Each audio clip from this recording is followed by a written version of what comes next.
Os direitos são poucos e os poucos que existem ainda são violados, só no papel. As principais reclamações é a alimentação, a superlotação, a saúde, a falta de medicação e os materiais de higiene, que são entregues em pouca quantidade. Cadeia é a realidade do inferno.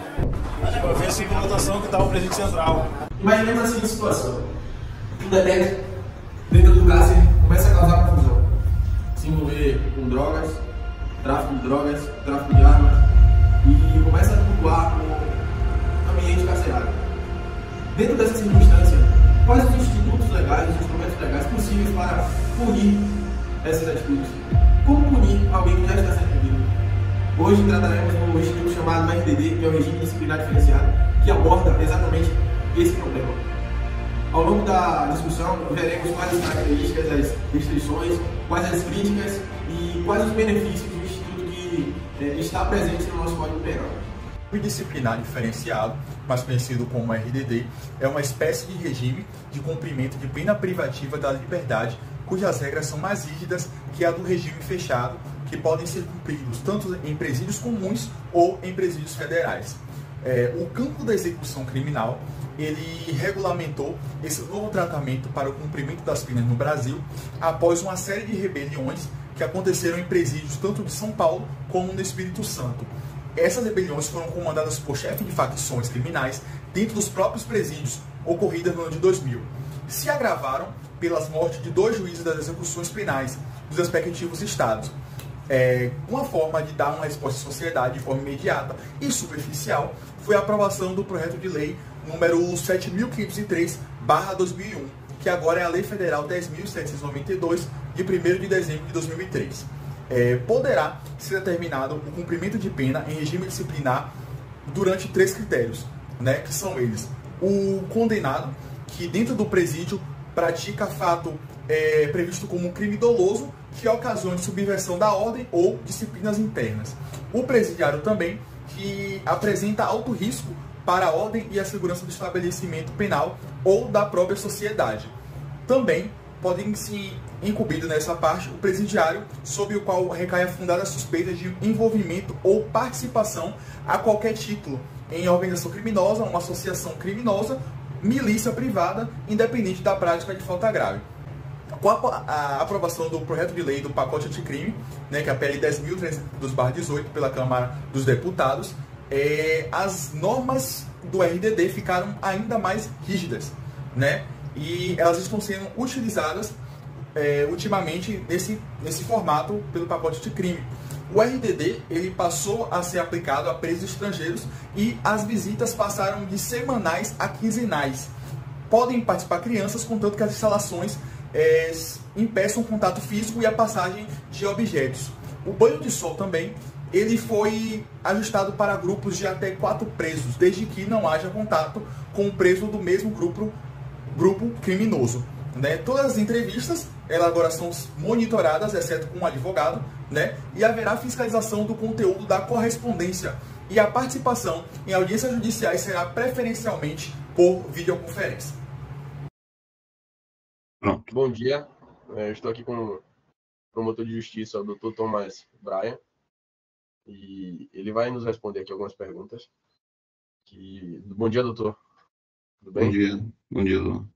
Doutor, qual análise o senhor faz dentro do cenário político-social brasileiro, que é um cenário histórico, para o problema do encarceramento em massa? Pronto. Bom dia, Luan. Eu acho que a gente pode começar a pensar, né, a questão do encarceramento em massa a partir de um julgamento do STF, né, na DPF 347, que foi muito claro, né, sobre o atual estado, né, do sistema prisional brasileiro, né. E essa foi uma DPF ajuizada, né, pelo partido PSOL, em que o partido pedia, né, que o STF reconhecesse que, quanto ao encarceramento, né, que quanto ao sistema prisional brasileiro, hoje o Brasil vivencia um verdadeiro estado de coisas inconstitucional, ou seja, é um estado de coisas de constantes e repetidas e complexas violações a direitos fundamentais, né? Então, o partido, ele parte, né, de pesquisas que indicam que o encarceramento não cumpre o seu papel de ressocialização e, além disso, acaba agravando a questão da segurança pública. Ou seja, o que nós temos hoje nos cárceres brasileiros é uma verdadeira fábrica, né, de criminosos, né, e de potencialização de criminosos, né? Incidência, né, que esses custodiados apresentam e reincidência, inclusive, de crimes mais graves, né? Ou seja, o Brasil hoje prende muito e prende mal, né? Prende mal porque a gente não consegue alcançar os objetivos que se pretendem com a execução penal, né? A gente não consegue alcançar a ressocialização, a gente não consegue alcançar a reintegração à sociedade, né? A gente não consegue alcançar um caráter educativo, muito pelo contrário, né? A gente acaba propulsionando, né, incentivando a reincidência criminosa, ou até mesmo agravamento do estado de criminalidade, né? Então, o partido ajuizou essa ADPF e pediu que a STF reconhecesse que nós vivemos hoje um estado de coisas inconstitucional no sistema prisional, né? E a STF, nessa DPF, essa DPF ainda não foi julgada de forma definitiva, ainda nós temos ainda apenas uma liminar, mas na liminar o STF vem e diz, de fato, né, o Brasil vive um estado de coisas inconstitucional no sistema prisional, né, e com violação a vários documentos internacionais, a vários pactos internacionais de direitos humanos, a vários tratados internacionais de direitos humanos, e violação a várias normas constitucionais, né? Então, assim, de respeito a várias garantias processuais, de respeito a várias garantias individuais, né, dentro do cárcere, tá? E a partir dessa DPF, o STF, né, reconhece algumas obrigações, né? E foi, inclusive, a partir dessa ADPF que surge a obrigação de realização de audiências de custódia, né? Então, o CNJ foi provocado, né, a fazer o controle para que se realizasse audiência de custódia em todas as unidades judiciárias, né, na Justiça Criminal Brasileira, tá? O STF ratifica nessa liminar algo que a Constituição e o Código de Processo Penal sempre disseram, né, que a prisão preventiva, por exemplo, é a última ratio, né, que a gente tem que ultrapassar aí várias medidas alternativas, várias barreiras para que a gente chegue e decrete uma prisão preventiva, né, uma custódia cautelar, tá? Então, eu diria que, em resumo, né, assim, até como já reconhecido pelo STF, nós temos hoje um sistema prisional, né, um encarceramento que viola direitos fundamentais, né, que viola garantias processuais e que não cumpre os seus papéis constitucionais, né? Então, nesse cenário, doutor Thomas, qual seria as alternativas, né? Quais seriam os meios possíveis para você conseguir produzir uma justiça mais eficiente e mais humanizada nesse sentido da coisa?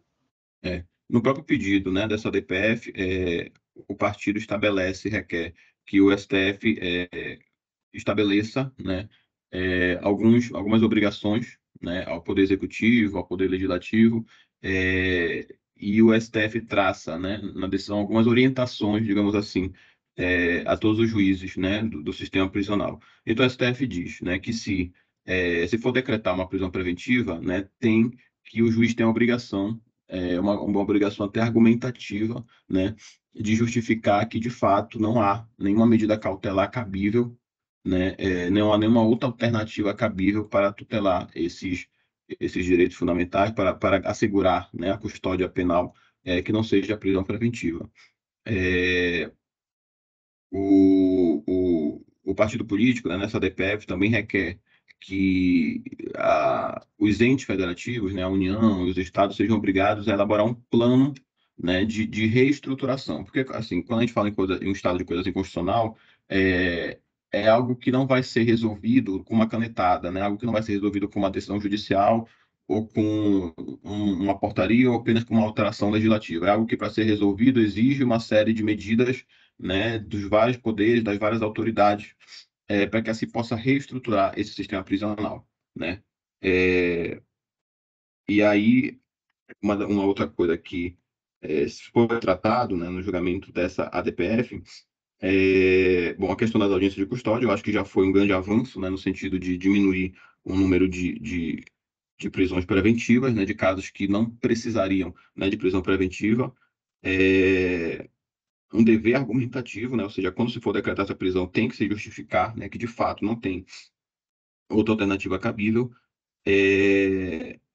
a questão das penas alternativas à prisão, né, assim, se atentar às autoridades para a possibilidade de institutos, né, despenalizadores, melhor dizendo, desencarceradores, né, como o acordo de não persecução penal, né, que traz alternativas, a questão da suspensão condicional do processo, a suspensão condicional da pena, né, são institutos aí alternativos que podem reduzir o número de encarceramento. O que o STF está dizendo, e eu acho que esse é o meu entendimento, assim, que a gente não pode pensar hoje, né, no estado em que o Brasil se encontra, a gente não pode pensar hoje a prisão como a principal resposta penal para o cometimento de um crime. A gente tem que pensar o encarceramento como a última resposta de fato, ou seja, como o encarceramento deve ser destinado para aqueles casos de maior gravidade, né, para aqueles casos de maior violação a bens jurídicos tutelados, e para aqueles casos de menor, de que de fato a gente não vislumbra, né, uma outra forma de reparar aquele bem que foi violado, né, de acautelar o meio social que encontra-se ameaçado né, pelo autor do ato delitivo.